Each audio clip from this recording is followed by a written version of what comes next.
ซัมเมอร์เล่นกับน้องหมาในตัวขาวงูเจ้าตาเจอไหมกัดเด็กละด้วยเขาไม่กลัวเลยเนี่ย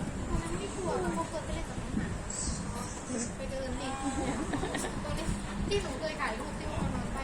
ใส่ก็จำกลิ่นซัมเมอร์ได้มาแล้วมาแล้วเดี๋ยวชุบมากดีไหมใจแล้วด้วยสาวตาตัว